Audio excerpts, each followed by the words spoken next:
Okay, so probably no one's going to show up, other than you guys, of course. So I think we can get started. As I've said, I'm António Lima, and I'm here to talk to you about augmented reality. What, how, and why. And I'm going to do this talk, unfortunately, in reduced reality. But bear with me. Okay, so before we actually start, I have to give you a couple of disclaimers. So this is not a workshop. There's a space for workshops at this event. This is not a tutorial, and this is not a code along. I should probably mention that I'm also not an AR expert. I'm an enthusiast. And what I'm about to talk to you about is just a series of my opinions on this matter. So take everything with a grain of salt. So let's get serious. Let's play a game. Which of the following images or concepts would you qualify as augmented reality, or why not? Telescopic contact lenses, by which I mean exactly what you're thinking. Contact lenses that you put in your eyes and with which you can zoom in and zoom out. Let that sink in. Projections on a pool table. A parking assistant. Beat Saber. For those of you that don't know, this is a very popular game. Snapchat spectacles, which you've probably never heard of because they were a flop. So I'll explain to you what they are. They are a pair of sunglasses, and they have a camera on one side and a loading icon on the other. And by pressing a button, you can take a picture or a small video, I think 10 seconds, and it automatically uploads it to the cloud for you, or to Snapchat in this case. And finally, a measuring app. Okay, so you've taken a good look at these. You think you've got all of them right, which are AR and which aren't? Okay, so let's go to the first one. Unfortunately, this doesn't qualify as AR.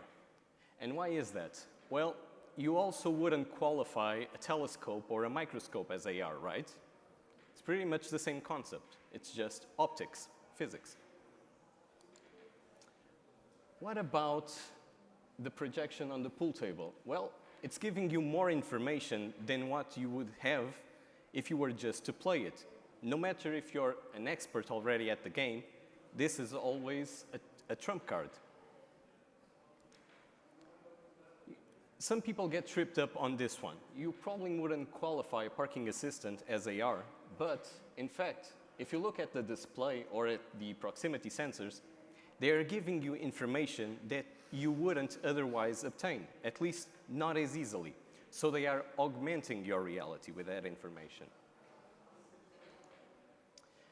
Unfortunately, Beat Saber does not qualify as AR. It qualifies as something else, VR. And this is not the talk for that.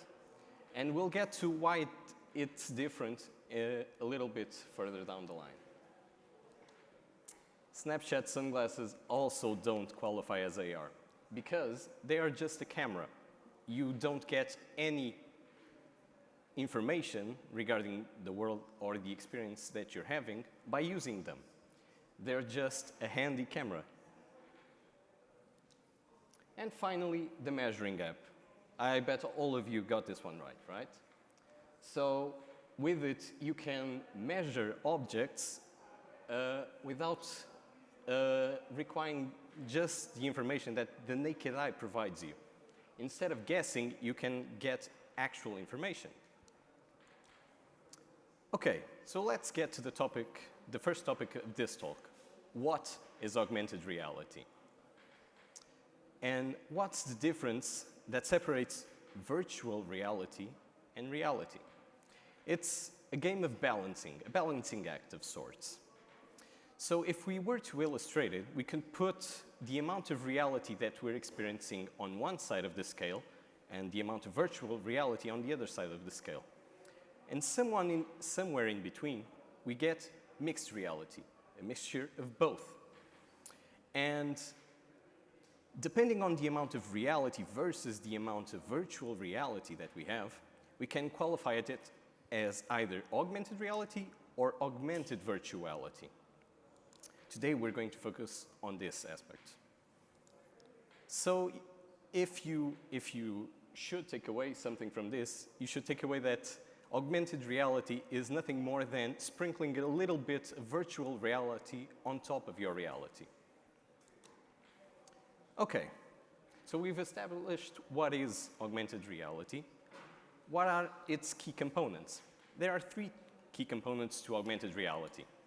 First one is it has to combine virtual and real information in the real world. And the real world is your primary place of action. Second, it has to be interactive and in real time. And third, virtual information needs to be registered in 3D space around you and interact with the physical environment. Notice, however, that you're probably thinking of something like this, sticking an iPad to your face and just going out and experiencing the real world through your iPad. However, you're restricting yourself.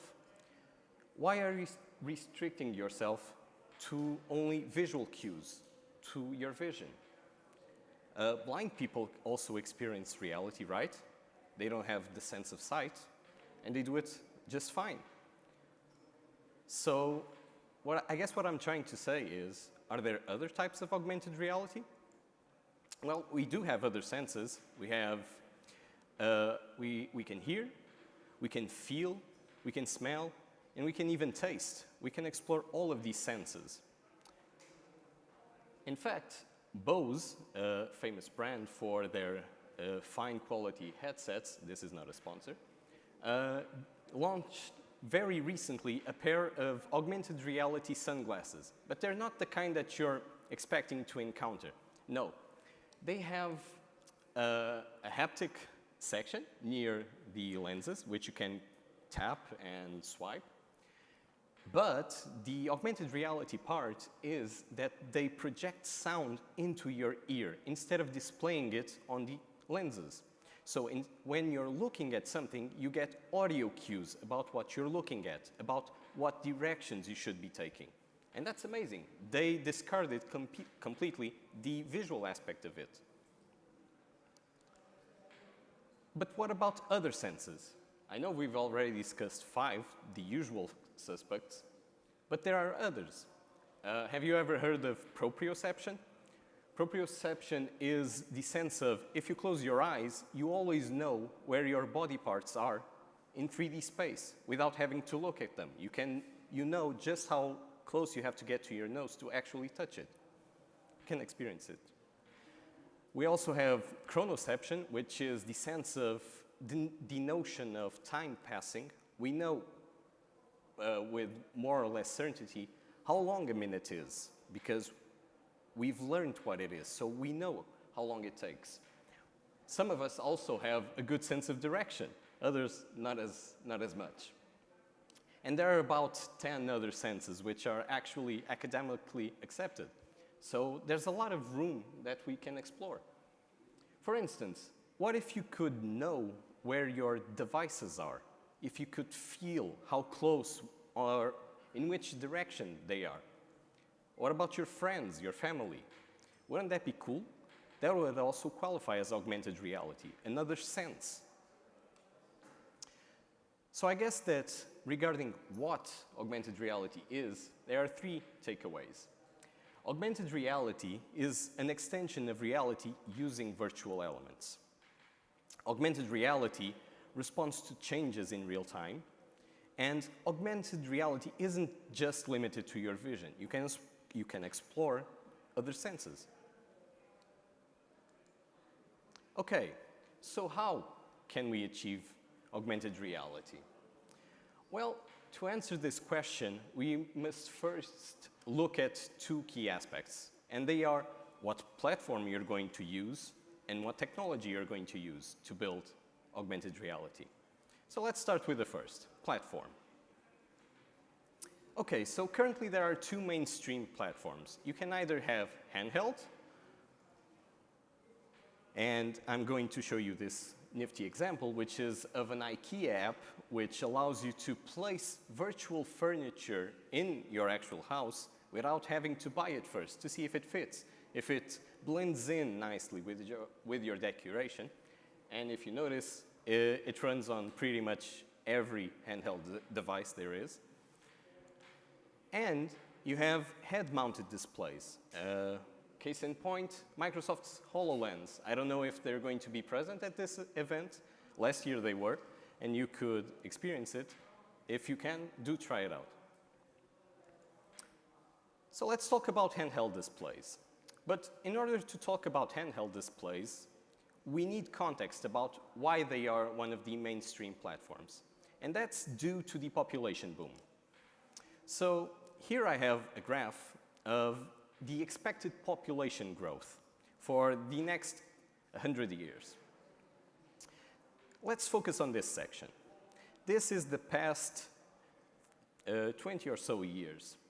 And what you can notice is that India and China are growing at an unprecedented pace. So if we look at the graph, by 2020, we're expected to have about 1.4 billion Indians and 1.4 billion Chinese people. Just alone, those two countries make up a huge portion of the global population. And they're not stopping. If you look at further down the line, we can see that China is actually expected to reduce their population, but India is still going to keep on growing. I guess we can take away that there's too much people in India. What does this mean, though?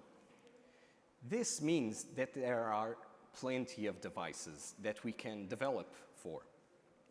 This is a couple of metrics that Ericsson collected. It's a bit dated now, 2016, but it still applies. And what they've noticed is that the amount of mobile phones is expected to raise from 7.1 billion to 8.6 billion. That's a lot of devices. And those are devices that we can develop augmented reality for. So a couple of data points that I've picked up from here and there. In 2017, about 66% of the world population already has a mobile device. By 2019, this year, mobile phone users are forecast to reach 5 billion. 5 billion. Okay, is that a big number? Yes, that's a pretty big number because currently we're at 7.7 billion people. So that's a lot of people that already have mobile phones.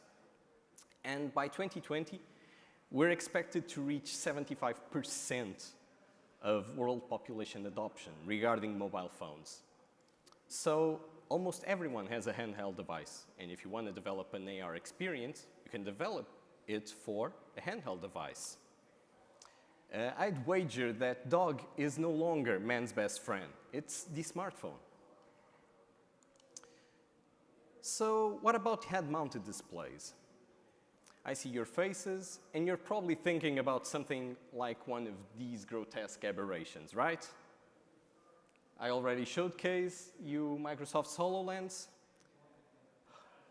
However, I think you're being too short-sighted.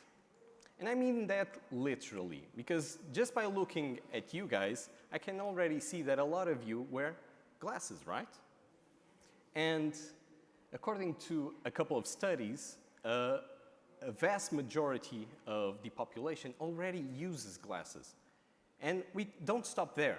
As we age, the probability of us needing to actually use glasses only increases because our eyes get tired, they don't function as well. So, why not use something more like on the right instead of the left? And I know what you're thinking. Okay, so I've got this nifty platform, head-mounted displays, but how do I pick which side to develop for? Well, it all comes down to a couple of questions. How much information do you want to actually display? What is the screen size that you're going to need? What's the battery life on the device that you're aiming to develop for? Is it supposed to be a passive or an active experience? Does the person wearing the device need to move a lot using it? Is it aimed at consumers, or is it aimed at factory workers, for instance? Asking yourself these questions will help you go a long way, deciding on what platform to develop for. And we shouldn't forget what happened with Pokemon Go. It was a huge success, no doubt about that, but most people experienced the same issue, which is battery drainage. You couldn't get more than 15 minutes of active playtime on most devices. So they didn't actually target their experience for the right device, at least not as I see it. Okay, so we've got a couple of takeaways already. There are handheld displays, you can just check your pocket for one, and there are head-mounted displays, of which we can actually split and look at either eyewear or headwear. And also, another very important takeaway is you gotta know your target audience and what the use case is. Okay, so technology.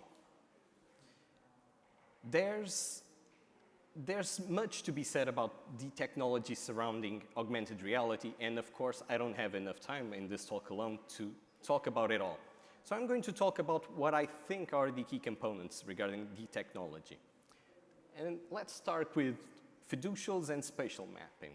And some of your faces already alerted me to what are fiducials? Well, these are fiducials. It's just a fancy name for markers. Markers that give you information visually. So a barcode, when read, gives you information about a product. What's its expiration date, its origin, the name even, who the manufacturer is. A lot of information in just a simple image. Same can be said for QR codes. In fact, this QR code is a link to my profile. So these are fiducials, or fiducial markers, if you will. And how do we use them? Well, we can use them however we like. And there's plenty of them out there. I've shown you already two. These are a bunch of other fiducial markers that are used in AR experiences. And the labels under them are the technology that uses them, or the framework. So this is how you use a fiducial for augmented reality.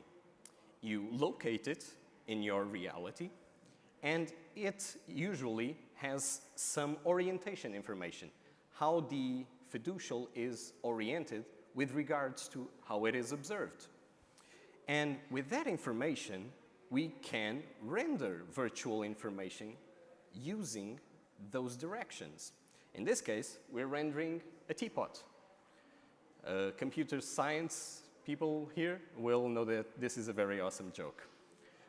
So we render the teapot, and then we can overlay it on our reality. And that's just it. The fiducial only has a couple of directions. We can go further. In fact, we can create our own fiducials just by taking in the environment surrounding this. And to that, we actually call spatial mapping. So this is an example taken from ARKit, which is Apple's AR tool. And what it showcases is how, looking at a simple table, a coffee table, you can actually determine the key points that let you know how it is oriented in 3D space. And with that information, you can render an awesome red panda on top of it, for instance. And as you move about, it will rotate because it knows how to render it. We can go further. Why not map an entire living room? We call this a mesh, which is a bunch of vectors all connected, and they form surfaces. However, if you'll notice, this is not easy to accomplish. If you look at the window, for instance, you'll see some artifacts, which are just scattered there in 3D space. This is tied to a common AR problem, which is occlusion. You can search it afterwards, or you can talk to me afterwards.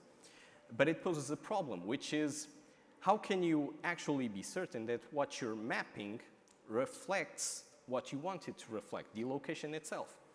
And to that I say, well, we can use existing knowledge. For instance, GPS coordinates. Or even the blueprints of a building that you're in.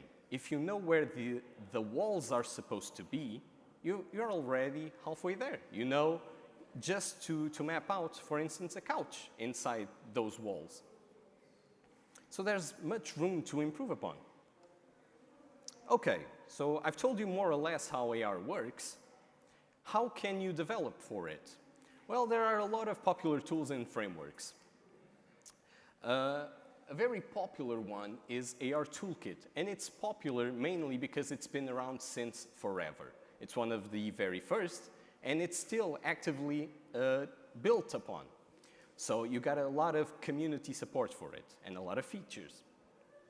There are other more recent tools and frameworks. For instance, AR Core was launched by Google. I think it was a couple of years ago, and it's very popular because it's a direct gateway to develop for Android phones, for instance. Apple isn't left behind, of course, and they also have their own platform to develop for iOS devices. It is called ARKit. There are plenty more tools. Trust me, there's upwards from 20 frameworks that you can just pick and choose from, all of them with their strong suits and their weaknesses. It depends on what you want to develop. So pick and choose and build an experience. Okay, so what are the takeaways regarding the technology? Well, there are distinct ways of interpreting the world of AR, for AR, sorry, and there are many tools and frameworks that we can choose. So we're not limited by that either. So if we're not limited by what it is or how we do it, I guess all that's left asking is, why should we build for augmented reality? Well, I'd go about it like this. We've achieved so much. We got the internet about 30 years ago. I think the anniversary for it, that date was just a couple of days ago. We embraced social media in the last 15 years. And we witnessed the rise of smartphones, smartwatches, smart fridges, smart toasters, everything in just 10 years. Currently, we're witnessing the rise of smart assistants and autonomous vehicles. So there's a lot of stuff that we depend on, and all because it improves our lives. It changes it. Watch out for those smart toasters, though. That's how Skynet starts. However, there's so much to be done. When the internet first started, no one imagined that Facebook or Reddit would be the big behemoths that they are now. When ride-sharing and smartphones took over, no one imagined that Uber or Tinder would also be a thing. So who's to say what's to come about from AR? We're only scratching the surface, people. And lastly, reality is kind of meh. At least for the most part.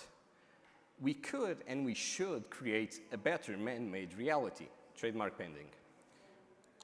However, reality is bound by physical limitations. There's the laws of physics, the laws of thermodynamics, stuff that we can't or don't know how to get around. So there's limitations.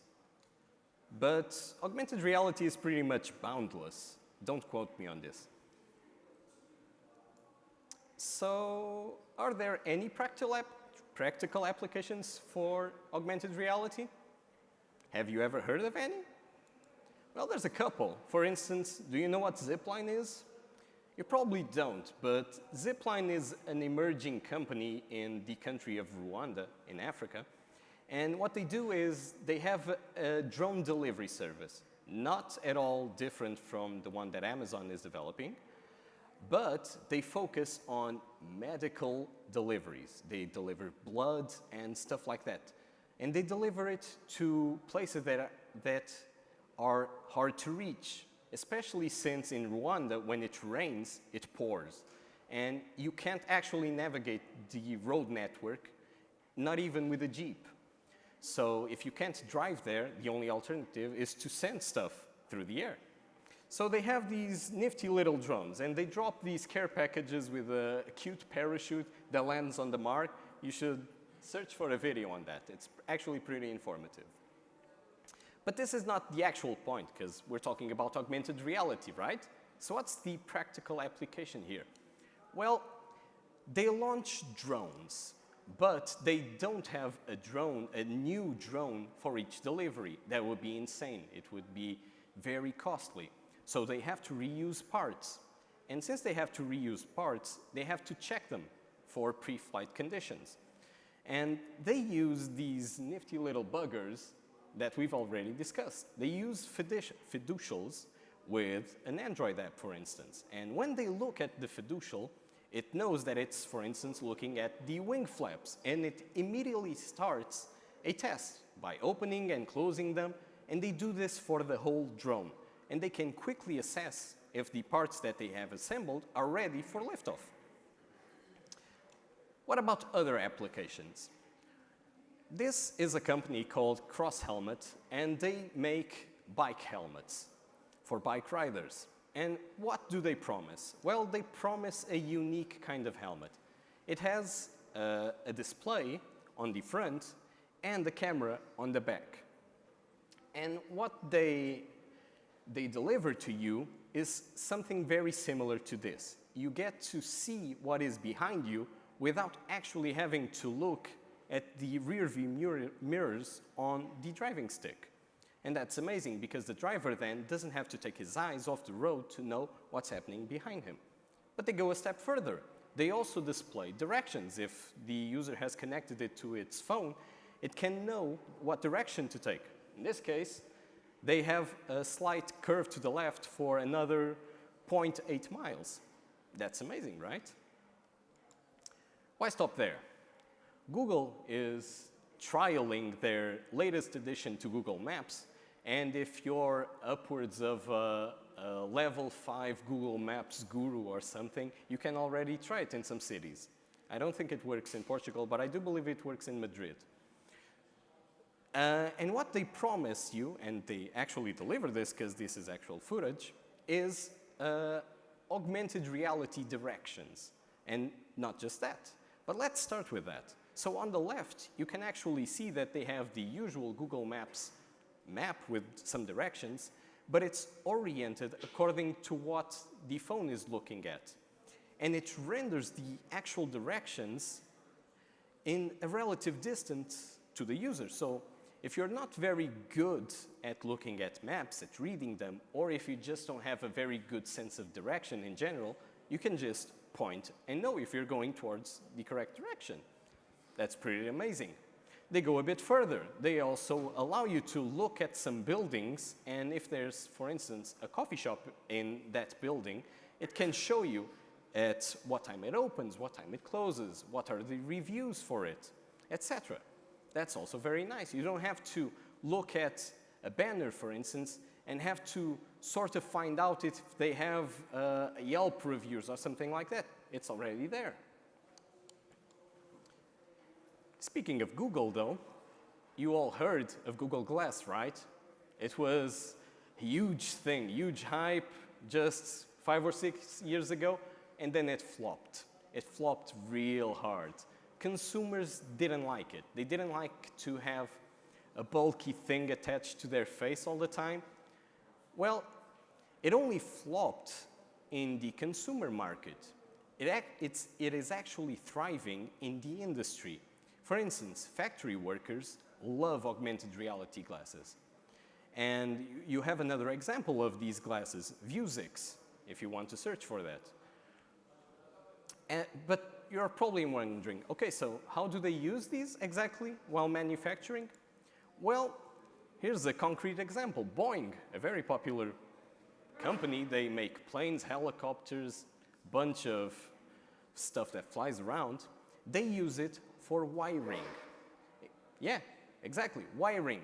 You don't think about this usually, but a plane or a helicopter has miles of wires running inside it, and you have to plug them all correctly, or else the machine probably won't fly all that well, or land, or something like that. You'll definitely be on the news if something goes wrong. Okay, so how do they use them? Well, here we can see that it's actually displaying the schematic for the order that the wires have to be connected and threaded in order for this to actually work. This is amazing, right? Here we have another example. I've already mentioned Hololens, but this is their latest iteration, Hololens version 2. And this was launched, the trailer from which this picture was taken, was launched just a month ago. And here's what they promise you. They promise you 3 key things. The first is, on the left, you have the schematics of what you're doing, much like what Google Glass is doing. But since you have added real estate, visual real estate, you can actually write instruction, interact in the 3D world, and for instance, draw some lines saying, oh, you have to pull these apart, and the motherboard is behind that, for instance. And finally, calls. They're using Skype for this, and if the person is struggling with what they're doing, even with the instruction and the blueprints, they can just look at the right and they have the call with whom they're interacting with. That's pretty nifty, all without having to take off the headset or having to pick up a laptop or having to pick up papers. Pretty nice. I started this talk with this example because I also think that this is very interesting. This is from an event that happened in Lisbon 3 years ago, I think. And what they did is they picked up a sensor very similar to a Kinect motion sensor, and they put it just above a pool table, so they know where the balls and the club is, and they just have to map out the trajectory and follow along the ball. You can see it's not perfect, but this was 3 years ago. It's probably better by now, and it's already helping the player making a perfect shot. Back to the parking assistant. The first thing that you'll probably notice, because we're very vision-oriented, is the guidelines. We have directional guidelines that enhance what road we should be taking, and this particular sensor also denotes some obstacles, some potential obstacles in yellow. So you know not to hit them, at least in terms of proximity, using your eyes. But don't focus on that. We've had parking assistants for years now, and they've always been a form of augmented reality. No one can forget the audible beeps that traumatize you, but they do provide you with very useful information. You know, the more frequent and intense the beeps, the closer you are to hitting something. So you know you're probably risking hitting your car. So that's a form of augmented reality, and we've probably already, all of us have them in our cars. There are so many other practical applications. Pokemon Go, everyone talks about Pokemon Go. There's a lot of other games regarding augmented reality out there, not just Pokemon Go. What about storytelling? You can let your kids roam around a fairy tale in their rooms, in their living rooms, instead of watching a dumb YouTube video. You can also draw in 3D space. Why limit yourself to the physical space of a canvas when the world can be your canvas? In this case, people playing tic-tac-toe while painting. And the measuring apps, by which I mean things that we all take for granted, but that we could, in fact, just add as another functionality to our smartphones, for instance. If I want to measure something, I just pull out my smartphone and I measure something. I don't have to have a measuring tape lying around. That's pretty nice, pretty nifty. Okay, so what are the why takeaways? Technology progresses quickly, and I can't emphasize this enough. And it progresses unpredictably. So whatever you think is going to be the future, scratch that, you're going to be wrong. Don't even kid yourself. It's going to be way better than that. Reality has room for improvement. This is a fact. This has been our nature for the past couple millennia. We're always improving. And AR can be useful. It's not just a gimmick to sell the next Google Glass. We just have to expand our horizons, look at something and try to figure out how can I enhance this real problem using something virtual.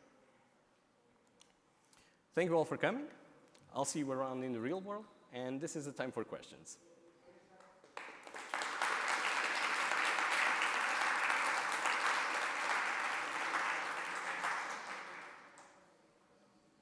No questions? Okay. Do we have a mic?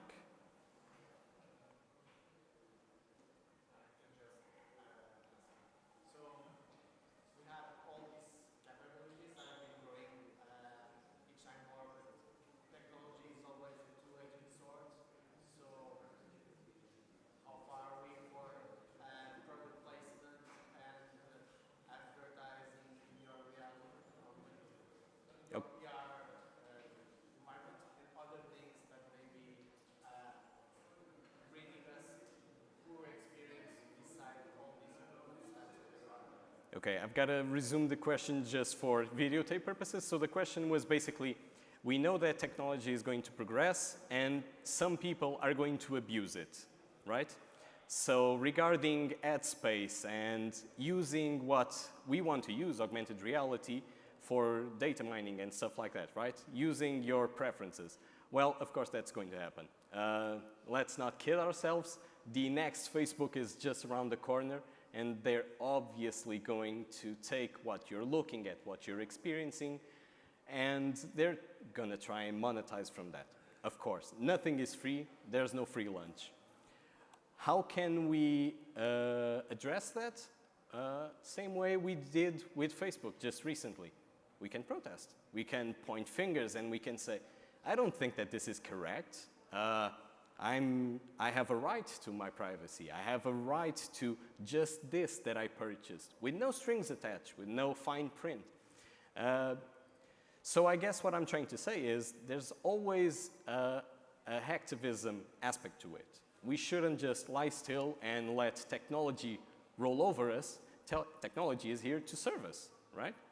So never forget that. I don't know if I answered. Yeah? Sure.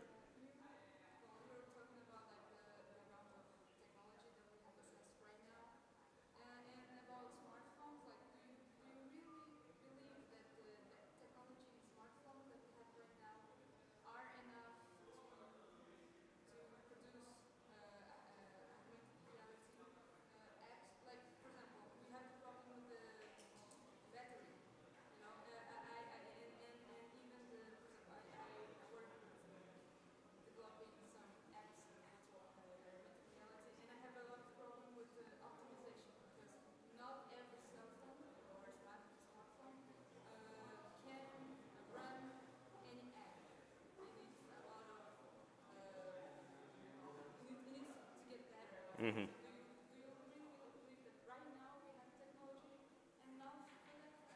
Okay. Okay, so the question is, with what we have now or what we're expecting to have in the near future, do I believe that augmented reality is actually a possibility? And to that I say, not yet, but we're trying. We're always trying to develop better batteries.